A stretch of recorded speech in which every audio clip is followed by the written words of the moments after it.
반갑습니다. 코르트 버크립 간추린 하이레벨 요리 문단 마스터 제 53문입니다.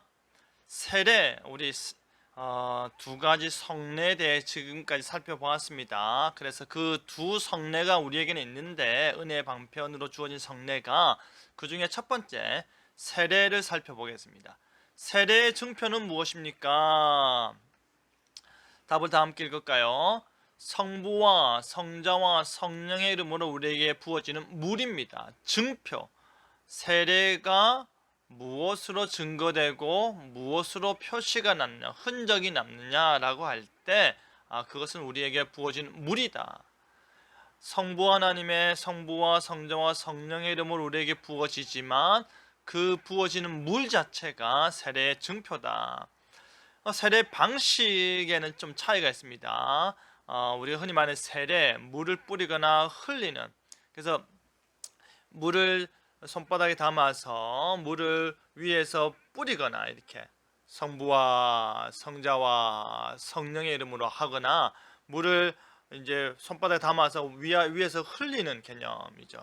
그래서 이거는 횟수는 뭐 교회마다 목회자마다 다릅니다.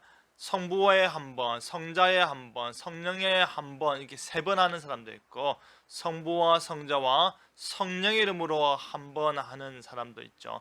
세례는 어떻습니까? 물속에 담궜다가 다시 올리는 것입니다. 이것도 마찬가지예요. 횟수는 세 번 성부와 성자와 성령의 이름으로 세 번 담기기도 하고 한 번 담기기도 합니다.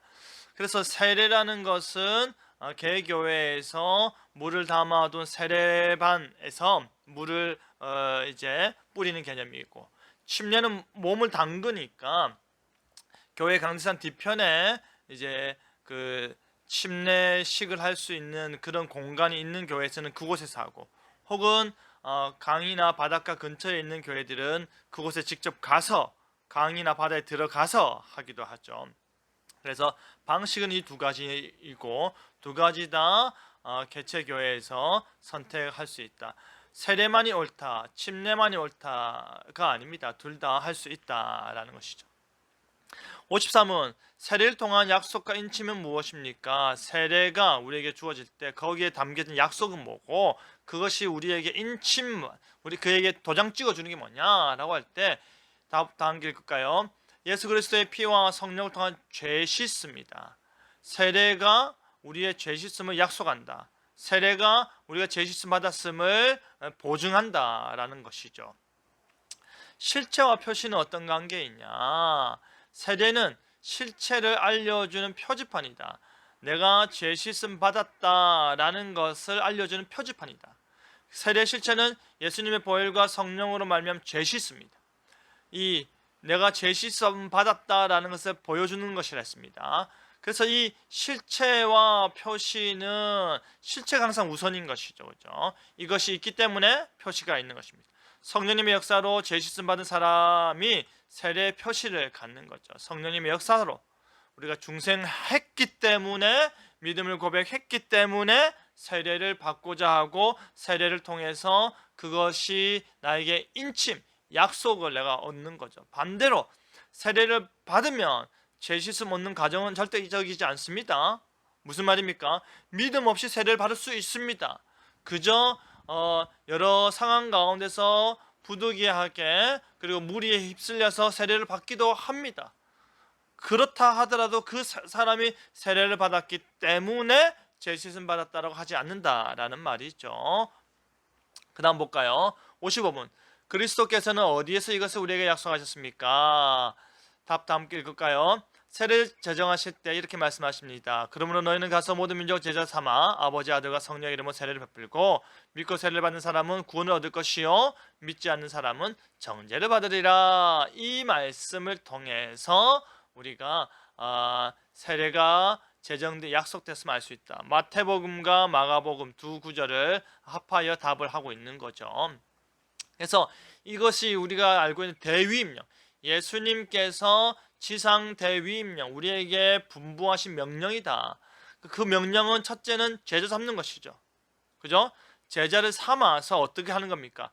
삼위 하나님의 이름으로 세례를 베푸는 것입니다. 세례를 베푸는 것.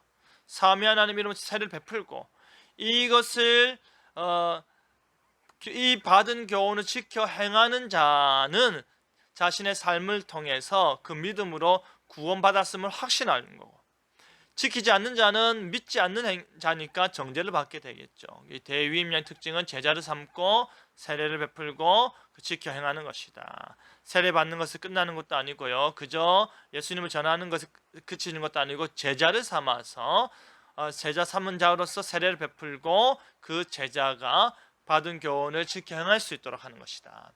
그러면 56문 유아들 역시도, 어린아이들 역시도 세례를 받아야 합니까? 답 당하겠습니다. 네. 왜냐하면 어른들뿐만 아니라 유아들도 하나님의 언약과 그의 교회에 포함되기 때문입니다.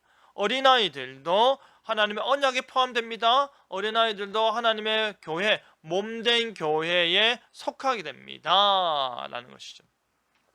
언약의 은혜는 차별이 없습니까? 죄 씻음의 표로서 세례 대상에는 어른과 아이 차별이 없습니다. 그러니까 어린아이도 언약 안에 포함되었기 때문에 이 아이가 죄 씻음 받았다, 언약의 자녀로서 죄 씻음 받았고 언약의 자녀로서 이 세례를 받는데 어떠한 거리낌도 없다. 왜? 하나님의 이미 자녀된 자이기 때문에 이미 중생한 것으로 여기며 세례를 베푸는 것이죠. 그렇기 때문에 유아 세례자들에게 중요한 건 무엇입니까? 이제 컸을 때 입교, 교회의 신앙 고백을 교회 앞에서 하는 그 행위가 너무나도 중요한 것이죠. 그렇기 때문에 어른이나 아이에게는 차별이 없이 다 베푸는 것입니다. 그래서 한 아이의 한쪽 부모가 신앙을 소유하고 있다면 그 부모가 신앙의 후견이, 그 신앙의 부모 역할을 하면서 이 아이를 신앙에서 키우겠습니다 라는 다짐 가운데 세례를 베푸죠.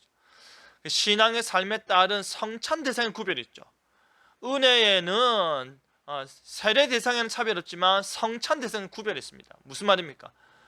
세례를 받았지만 신앙의 삶을 살지 못한다면, 유아 세례를 받았지만 그리고 그가 한때 신앙 고백을 온전히 했지만 지금은 아니라면 성찬을 못 받게 함으로 말미암아 교회에 포함되었다라는 것을 가시적으로 당신은 교회에 포함되지 않았습니다 라고 권면할 수 있는 것이죠. 그래서 유아들도 하나님의 언약과 몸된 교회에 포함되었음을 알 수 있다.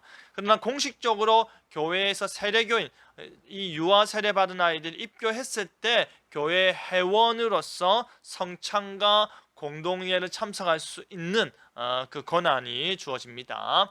자, 유아 세례입니다. 성경은 믿고 세례를 받는 사람은 구원을 얻을 것이요 라고 말합니다. 이를 근거로 믿음을 고백할 수 없는 아기에겐 세례를 줄 수 없다고 말하는 사람들도 있습니다. 하지만 하나님의 언약은 어른뿐 아니라 아이들도 반드시 포함합니다. 수많은 성경 말씀이 이를 뒷받침합니다.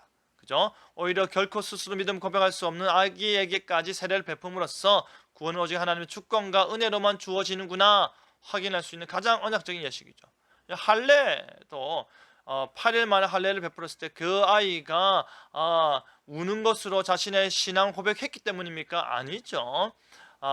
믿음의 가정에서 태어났다라는 이유 하나만으로 할례를 베풀었던 것이죠. 그래서 출애굽의 백성들이 모든 사람들이 오직 신앙을 고백하는 어른들뿐 아니라 그 어른들의 자녀들까지도 구원의 대상이 되었던 것처럼 하나님께서는 오직 그의 주권과 은혜로 주어지는 것을 깨닫게 하고 언약 안에 이루어짐을 알게 하는 것이죠.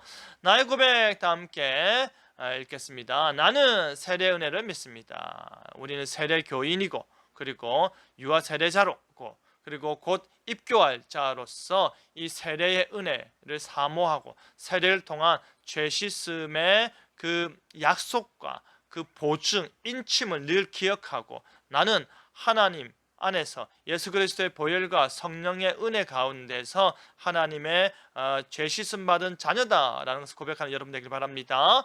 코르트퍼 크립 간추린 하이레벨 요리문단 마스터 오늘 여기서 마치겠습니다. 다음 주에 뵙겠습니다. 감사합니다.